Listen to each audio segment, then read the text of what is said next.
cause we can't stop. Hear the sound of my money machine. See my brand new Benz, watch the chrome rims gleam. The agent investors will find a home of your dreams. Investing in real estate will have you rolling in green.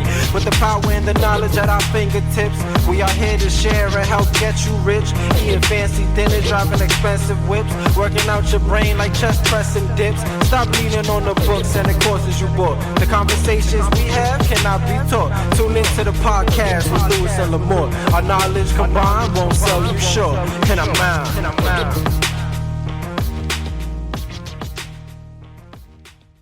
Hey, welcome everybody to another episode of The Agent Investor with Lewis and Lamort. Michael Lamort, my man Luis Fernandez. And today we have a special guest.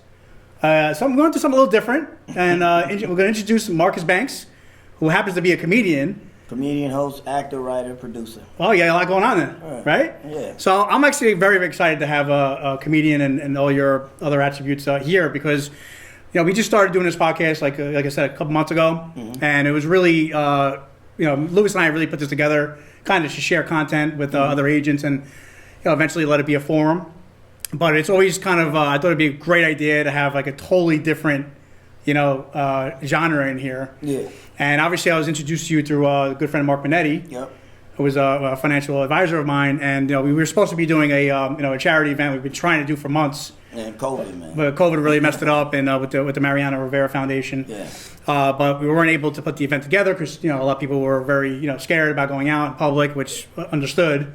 So I was like, you know what? Why don't you just come in and do the podcast with us so that we have a chance to at least meet in person? Yeah. And I thought it'd be really fun to have a comedian. So you gonna make us laugh today? No. He already wants stand-up. Go. No, I'm just kidding, man. But I thought it was real cool. So I actually spent a lot of time this week researching you. Mm-hmm. So I was on YouTube the other night, just checking out some of your comedy and stuff. I did enjoy it. I'm not gonna lie. It was it made me laugh, which means you're doing your job. But I thought it was kind of funny because like you're very creative, I'll say. But I guess you have to be in order to be a comedian. Yeah. And also on the side note, before I even get into that, I felt and and I don't tell Lewis who I'm bringing on, but I do it on purpose because I just want it to be spontaneous. And he does make fun of me a lot for doing that, but I think it makes it a little fun. But, Lewis, I find a lot of similarity in a business like having to be a comedian and actually a real estate agent or even investor, whatever you want to be, because I've always said or had a mindset that, like, when you're a realtor, I think it's much like being like a radio talk show host or any type of, job or career. You're trying to sell it. Because, well, not even that, but you're as good as... a therapist, right? Well, yeah, definitely a therapist. Definitely a therapist, 100%. But like in real estate, I feel like you're only as good as your last deal.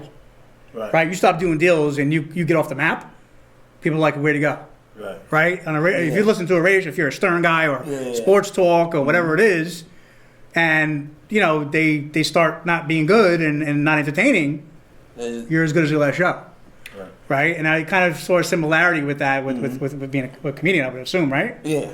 Absolutely. I'm saying comedy, it takes time to develop it, though. Like with you guys, like being a realtor, I don't know how it goes. I just know, like, you want to meet your quota. Same thing with a comedian. You want to meet that show quota. You want to do 10 shows in a week just to feel balanced, If you're doing one show every other week or every other month, it's like, do you even take this serious? Yeah, well, for just like how you say if you disappear.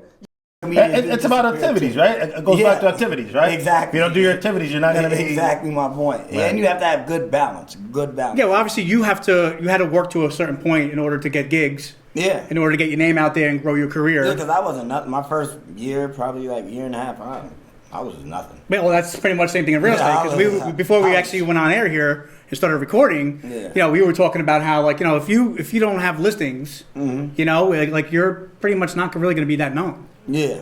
Listings are the show, right? Yeah, listings. And if you ain't got no bookings, then nobody's coming to your next show. Yeah, so that's how it goes. So I thought it was kind of funny when I was checking you out on YouTube, and if you haven't checked out Marcus Banks on YouTube, check him out. I found him to be very funny, so I'm really happy to get a chance to meet you in person again.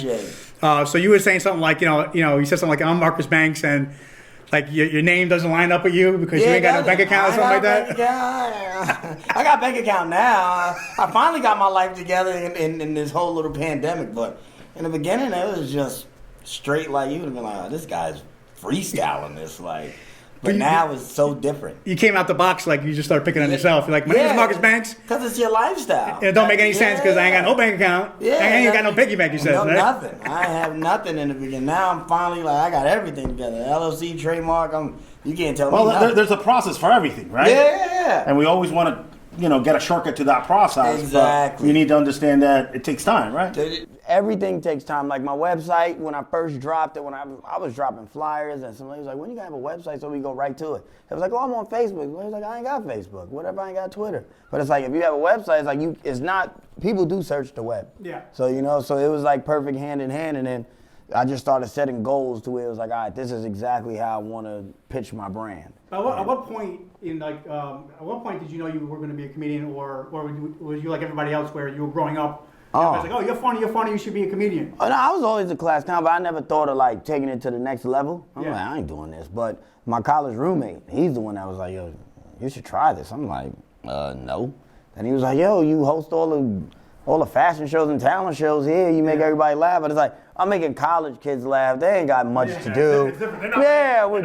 We're drinking and smoking in college, living our best life and wasting our parents' money they don't even really know about. So it's like, you got to laugh off anything, But later down the line, it was like, I had nothing really going, I mean? I was really homeless. And then I was like, what else I got to lose? No way to go but up. Yeah, exactly. Right. So started from the bottom just like I was at the bottom. And then years later, it just turned into full-blown, all right, Marcus Banks Comedy is here to present to the world. Very awesome story. Yeah, because I had a lot of people growing up, like, oh, Mike, you should be a comedian. I'm like, but I'm not a comedian. I said, I'm spontaneous. Yeah, but that's you say something, I'll react to it, but I can't sit here and write stuff. That's the good thing about being a comedian at times, too, because you could be on stage, and sometimes you don't have to be a set person. You could just be spontaneous. Yeah. You know what I mean? Like, that's the thing about, like, Chris Rock and Dave Chappelle. Like, they have their own style, but sometimes them being just spontaneous and saying some shit, you be like, he just said that?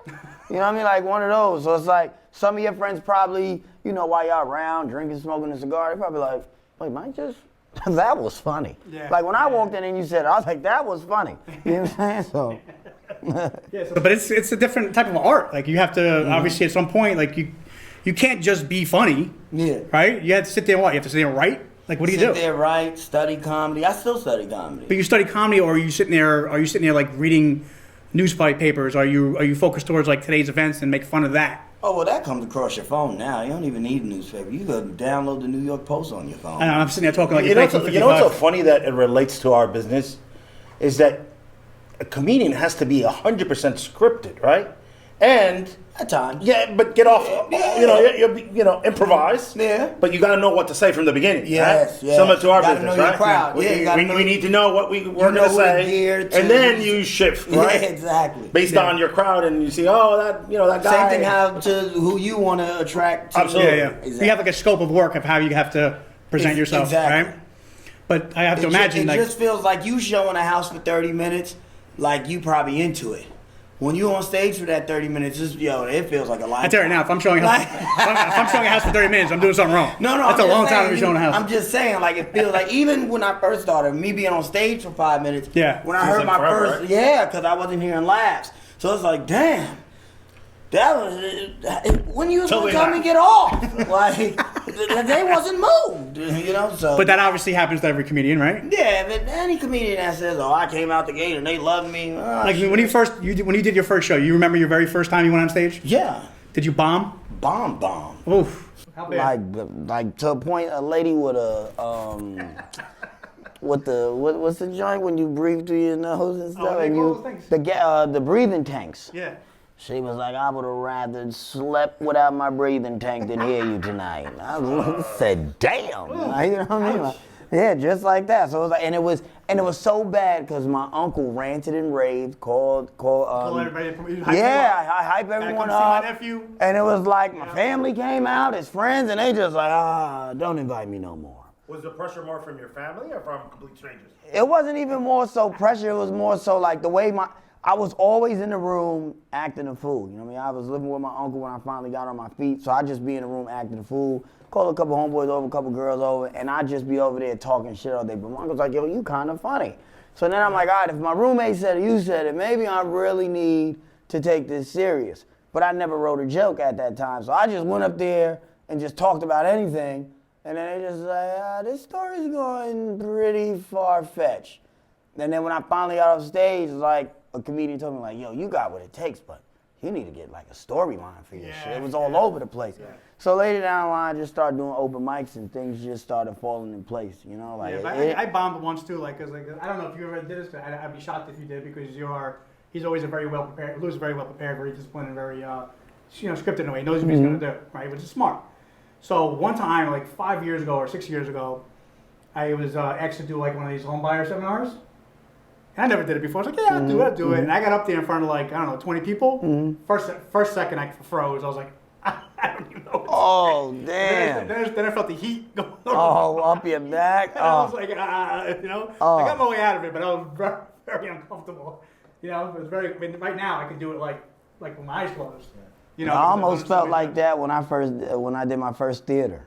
Yeah. That was in Charlotte, North Carolina with Mike Epps, and I'm like, when you like open the curtain, I'm like, damn, that's a lot of people out there. Yeah. Like, have you ever watched like Drumline? You ever watched Drumline? I think I've seen it before. All right, so like when Nick Cannon, he was like, you can do this, and I'm like, oh shit.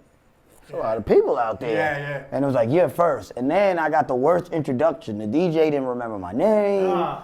This dude says, give it up. He just got off the bus. Give it up for comedian Marquise. I'm like, bro, my name is Marcus. You're going to call me anything, like Marquise. And then I just got off the bus? Come on, bro. Yeah, but another thing that's very relatable between comedy or, just, I guess what's another word, like an entertainer, and real estate is rejection. Like there's rejection all the time in our business. I've been rejected from some shows sometimes. Yeah. Like it's to a point even comedy clubs. I've had comedy clubs like, you're funny. We just need a bigger following. They want the name that's going to draw the tickets. And it just like everything's politics, And I tell anybody in the entertainment game, don't get in this thinking like right out the gate you see like one of your favorite or your idols looking up like I can be like that. They've put in time. They've had doors closed on them. Yeah. They've been rejected. I've been rejected, and I'm not even at my peak. And I've done a lot for a lot of comedians, A-list celebrities, B-list celebrities. I've done things to where it's like you could. Well, was there a? I mean, I'm sure there is, but was there a comedian that influenced you? Like you obviously have a favorite comedian. Oh yeah, that influenced me more to like broaden my horizon. I would honestly say it was Mike Epps, Smokey Suarez. My good friend Leonard Oots, like those three right there was like, cause I had a buzz, but I didn't have that buzz to really turn the switch from urban to bringing everyone together. So it's like, if I go do Houdini's Lounge, it's like, oh, you could catch him at Houdini's Lounge, but it's like, you didn't see me at the Improvs or the I'm saying I did the Apollo, but you ain't see me places that you thought like the Carolines and New York, New York Comedy Club, bro. You know what I'm saying? So when I finally got over that hump to really be in a comedy club, I was like, this is the destiny because people are coming to see you. They're gonna remember you. That's how you get your audience. You do Voodoo Lounge. That's people around your neighborhood. They're like, I can catch them at Voodoo Lounge next. What about the old school guys? The old school guys, like the Richard Pryors of the world. Yeah, Richard Pryor. I'm saying that really I'm saying to influence my. But you have an influencer and then you have a favorite, right? Like, or is it the same to you? No, because I think that I got like those influenced my career to really to understand because I was around them. Mm-hmm. Those three comedians, I was around them and I seen what they did with their career. I'm like, oh, okay. So this is what I'm missing. Let me put the pieces to the puzzle. But to honestly say how I really started watching comedy, Richard Pryor, Eddie Murphy, Martin Lawrence. Like to me, Eddie Murphy is Dave Chappelle, absolutely. And that's the thing with comedy nowadays, like how things kind of transition. Like certain shows you ever see Adam Sandler switch up his cast? He pretty much just does his thing, right? He brings the same cast. Yeah, right. Forever. You know what I mean? You ever see Will Ferrell change his cast? No. Until he got with Mark Wahlberg, that's it. Yeah. But certain comedians, like, they get to that peak and just like, I'm out of here. You know what I mean? But that's how it goes in the game. It's like whatever can sell. You know what I mean? Whoever's gonna pick this up, that's what you sell. It's the same thing with you. If somebody offer you $230 and then another person offer $260, where you going? Oh, you got to. You have to. In our business, you have to look at the price and the terms. But I got you there, man. No, I got I'm just saying, Yeah, so I was also looking up on, when I was looking you up, and there was a segment on one of these comedy reels you had that there was like one of these owners basically was like, "Don't ever come back here." Oh yeah. Yeah, must have been a little rough. That's rejection at its best, huh? Like, don't ever come back here. You must have really plummeted that one. Like, what happened? Like, and then I think it was something that I really respect that your mom had said to you. Was basically, if it doesn't break you, whatever it doesn't break you makes you, or something like that. Yeah, because I was calling her when I first did my first show. I was like pretty hard on myself. I'm a tough critic. I played sports in high school and middle school, and actually, what she actually said word for word was, you can't let that break you. You got to let that make you. Right? Exactly. So I was always a tough critic. I didn't really grow up with a father. My stepfather and my uncles, they was one that really kind of taught me how to groom myself, how to be a man. So I never, I never wanted to ever be a loser in a chance. So it was like, even if I worked at Buffalo Wild Wings and I was a waiter, I wanted to be the best waiter. You know what I mean? So that just was me. Like I got a hustling gene in my body. You know what I mean? I know how to connect dots. I know how to go in a room and talk respectfully, not be an asshole. Then if you really piss me off, I could be the asshole. You know what I mean? But the owner, that one, it was so unorganized. I felt like my talents were being taken away. Oh. I'm in a place. I'm like, it's like a railroad bar. She's walking back and forth in between me, and I'm like, so are we not seeing everything that everyone else is seeing? It's a show going on. And she just walking around in the middle. Walking in the middle of me, and I'm like, and then the place was spelt wrong. You know what I mean? So I'm like, oh, okay, now I'm gonna really kill this place. It was like Karma Lounge with a Q. So I was like, this little rinky-dink spot. Little waitresses ain't even dressed for shift. They coming in here like, you wouldn't even know who the waiter was. So I really took the whole bad of what was going on in there, flipped it, but everyone noticed it, and the whole crowd was like, yo, you so right. Oh. So now she was like, I don't ever want you here again. I was like, okay. It was just, this, very eventful. This ain't Broadway Comedy Club. Cool. Do you have a favorite subject you like to joke about, or just? I stay away from politics. I know that. Yeah. Oh, that's when you start getting those calls. I'm like, yeah, we have to do that too in real estate. I have a hard time. I have a hard time with it though. See me, I don't get into politics because at the end of the day, it's like you can have your belief, I have my belief. But if I say something on stage and it goes a little far fetched, now them brands that I probably got a little deal with, they're like, oh, that's how you feel. So I just stay away from it, man. And I stay away from gay jokes. So you don't do anything with homosexuality. You don't touch the politics. I talk about my sexuality. You know what I mean? I'm heterosexual. I love females. You know what I'm saying? That's me. So that's okay. I talk about me, but I won't throw no one under the bus. I got a gay uncle and everything. So I was like, But you got a lot of comedians out there that they have no lines. Like I think one. I don't know who it was. I don't know if it was Jim Norton or one of these other guys where they're like there's no lines in comedy. Yeah, but that's them, and then those be the ones they could be up, but it be certain things that they can't do, certain movies that won't cast them because of that. I don't want to. Some opportunities you lose, you don't even know you lost, right? And I don't even want to be like that. You get what I'm saying? Kevin Hart was supposed to do what, the Grammys or something like that, or the Oscars something, or something. And then they just pulled it because of an old tweet. You know what I'm saying? It's certain things that you got to watch now, but they say it's freedom of speech. It's kind of contradicting. Yeah, I mean, that's kind of got to be rough for me, especially in your line of work, because, political correctness is really taking over the world. I've done a joke and did and then it really went well. I was like, whoa. See, that's why I guess I'm a little sick, because, I like those kind of jokes. Yeah, but that's a crazy part, because you don't know. That, like you said, how you got to prepare. You don't know how they're going to react, right? How you said we got to prepare. So it's I'm prepared to say this, but I don't know the reaction. I mean, I think if you're in your line of work, right, your job is to make the person laugh. Yeah. That's your job, right? And there's no way you're going to go into a theater or a show, you're probably going to offend somebody, right? I mean, most of the time, unless you're really creative, super creative. Like Bill Cosby was never really a dirty guy, except for whatever he got locked up for, you know? But his acts weren't very, even Eddie Murphy joked about it. Yeah, because he was mild-mannered. You know what I mean? Bill Cosby was a mild-mannered comedian. It was he had his way of speaking his humor. So it was I'm going to be the calm guy.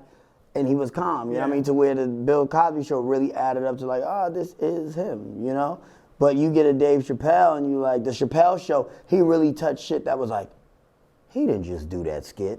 But it was funny because in real life, you could really see this happening. You know what I mean? So, just like Kay and Peele. One of their funniest skits I ever seen was how Barack Obama changes up his persona when he sees white people and black people. Yeah. So he comes to the black people, what's up, my dude? What's up? Gets to the white people, how you doing? You know what I'm saying? So like, you know what I'm saying? Those are things like, it's funny because that really happens. Like I do it sometimes too. I be like, what's up, dude? And then I be like, oh, I see my manager. I'm like, hey, how's everything been going? How's the kids? How's the family? Well, she don't have no kids, but how's the family? So, you know. So where are you performing these days? Before the show was filming here, you're not doing anything in New York because everything's shut down. So you're doing. No, I've been getting back in the groove of things. You know what I mean? So I just really wanted a strategy. When you lose that feeling of something for like so long, it leaves a little dark cloud in your heart a little bit. This is something I put a lot of blood, sweat, and tears to. You know what I mean? And money. I made good money. I spent good money. So it's like when you lose that feeling and then you got a whole tour on the table. Yeah. We talking 70 plus cities on the table. Yeah. And then we talk about the world is just shut down. Yeah. And then it's starting to open little by little like layers, and then it's certain things ain't the same. It's like you going. One thing Luis has always been good at, because I know you don't know him, but like he's always been good in preaching about and educating about times we have to pivot.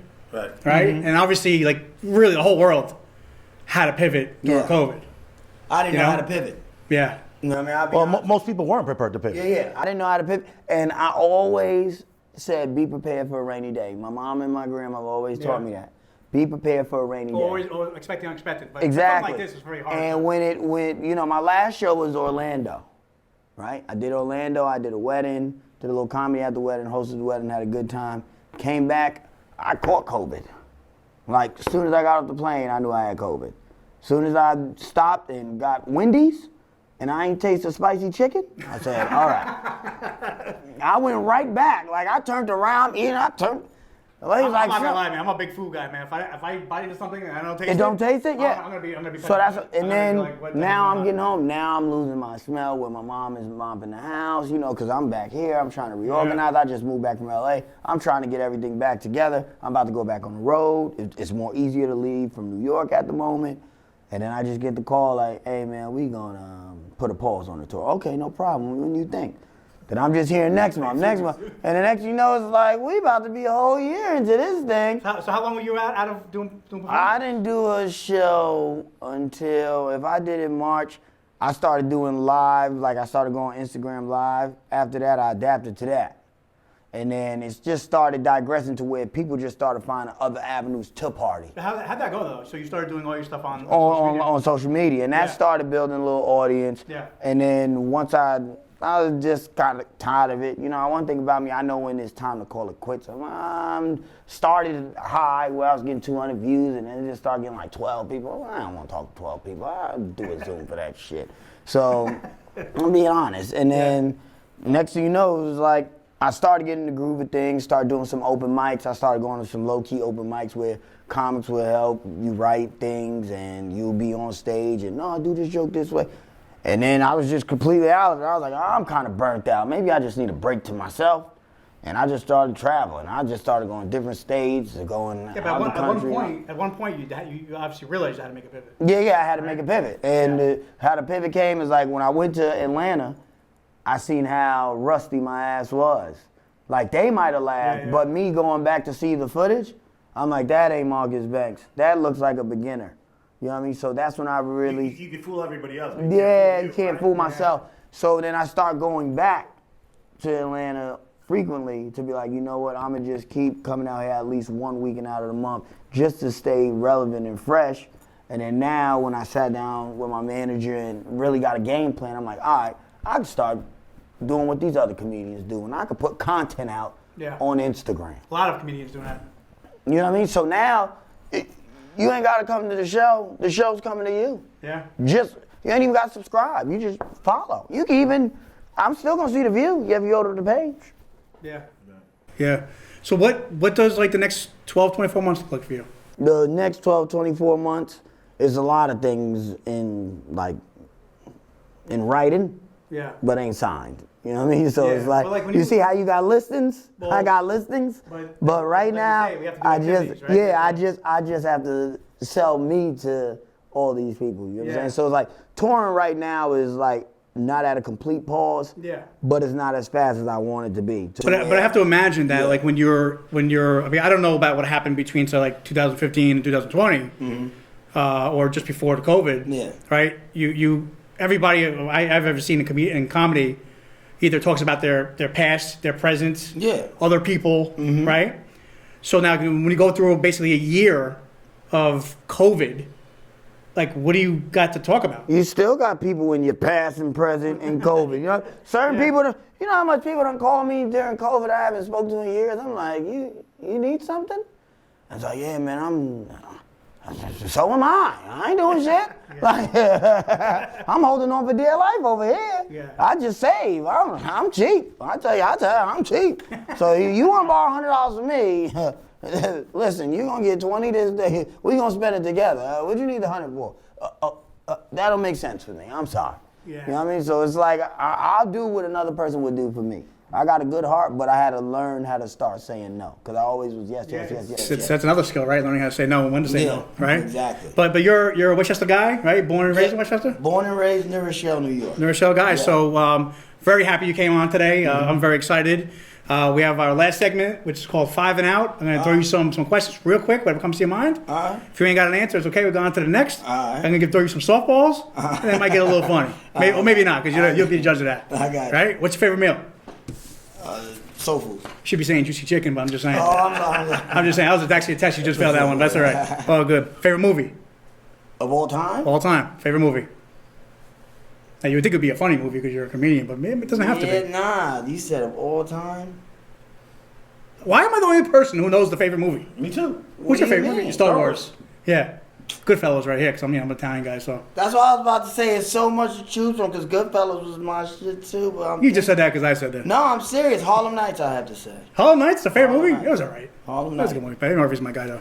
So if you had to choose a career outside comedy, what would it be? Outside of comedy? Yep. If comedy was not an option, what are you doing? A lawyer. Really? Yeah. Honestly, I think that'd be really funny to see as an attorney. A lawyer. I object. A lawyer. Object. Yeah, a lawyer. In your opinion, who is the most attractive female celebrity you know today? Not from 20 years ago, today. Halle Berry. Still? Hell yeah. She's still around? Yeah? I think she got gray hair now, though. No. She's cute, though. Halle Berry and Cameron Diaz. Really? You're an old school guy. Oh. Yeah. No offense to Cameron Diaz or She Halle still Berry. look good. I mean, they're both still way out of my What are you league. going to say, Pamela Anderson? I still watch Baywatch, I ain't gonna lie. Yeah, I'm saying, but it ain't the same Pamela Anderson. Yeah, you're right. You got a good point. She look good, but it ain't the same. You know, the implants do fall at times, baby. You gotta pick them up. What's the weirdest scar you have, and how'd you get it? Weirdest scar? Yeah. On my ass, I sat on a nail. No. So, I stepped on one once. Nah. You gotta get a tetanus shot? Yeah. Yeah, I got one too. Right. Boy, you're terrible. All right. Bonus. All right. All right. You have to make a choice here. Oh, man. Would you rather? It's not Would you- kill, marry. No, it's not F, marry, kill. It's not F, marry, kill. But would you rather have a permanently clogged nose or a piece of green food always stuck in your teeth? Piece of green food stuck in my teeth. Clogged nose, you can't smell That's nothing? messed up, man. That's messed up. I messed up the whole food. I could do this. All day. Well, listen, everybody, check out Marcus Banks. Don't on YouTube. You got shows coming up, I hope. MarcusBanksComedy.com. Just subscribe. So I would say March, I'll be back in the swing of things. Awesome, man. Very pleasure meeting you. Yeah, same here, it was a man. really I good time.